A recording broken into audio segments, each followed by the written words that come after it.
Assalamualaikum warahmatullahi wabarakatuh. Perkenalkan, nama saya Nurmelia Putri, NIM 20230026. Saya prodi akuntansi di kampus STIE KBP Padang.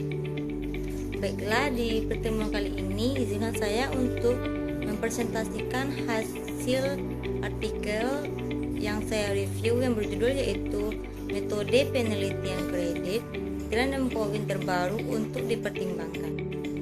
Adapun poin yang akan saya bahas, yang pertama yaitu pembahasan teori, yang kedua itu kasus yang dibahas, yang ketiga yaitu objek penelitian, yang keempat yaitu teknik analisis data, dan yang kelima hasil penelitian.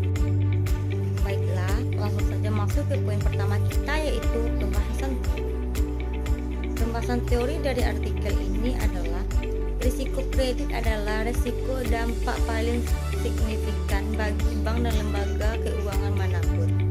Penilaian risiko kredit yang akurat mempengaruhi neraca dan laporan laba rugi organisasi.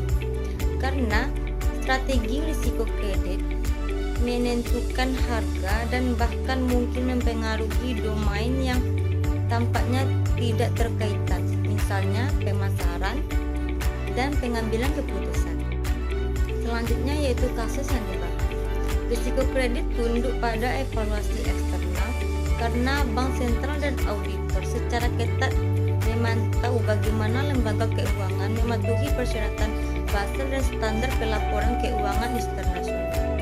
Kedua, estimasi risiko kredit yang tepat adalah kunci profitabilitas organisasi.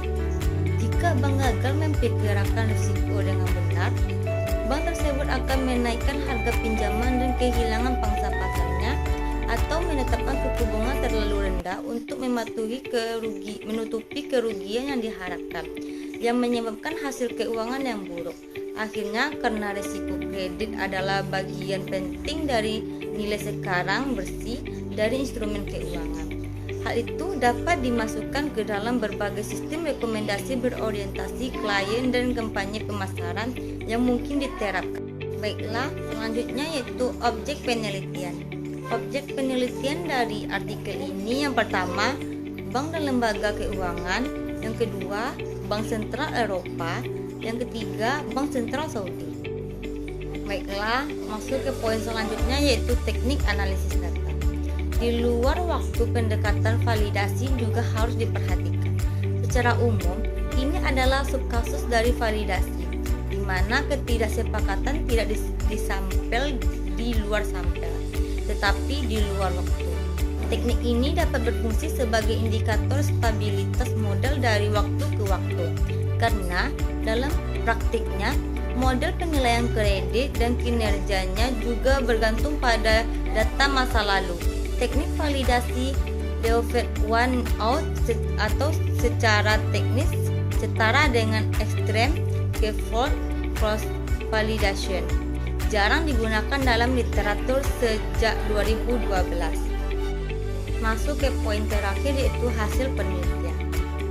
Hasil penelitian dari artikel ini yaitu transformasi TI global dan kejuaraan pembelajaran mesin telah secara dramatis mempengaruhi kumpulan data yang digunakan dalam literatur. Akibatnya, volume data publik yang tersedia lagi para penelitian telah meningkat secara signifikan. Misalnya, Calge dan platform lainnya menyediakan sarana untuk mengatur kompetisi dalam penilaian kredit dan berbagai informasi statistik.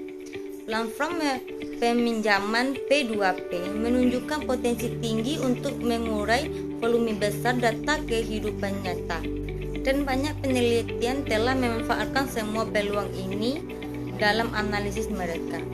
Kumpulan data besar lainnya yang disediakan oleh Fannie Mae memungkinkan pengujian teknik penilaian kredit dengan aplikasi pada data hipotek. Baiklah, hanya ini hasil presentasi saya tentang mereview artikel ini. Kalau ada salah, saya mohon maaf. Saya akhiri dengan membaca Assalamualaikum warahmatullahi wabarakatuh.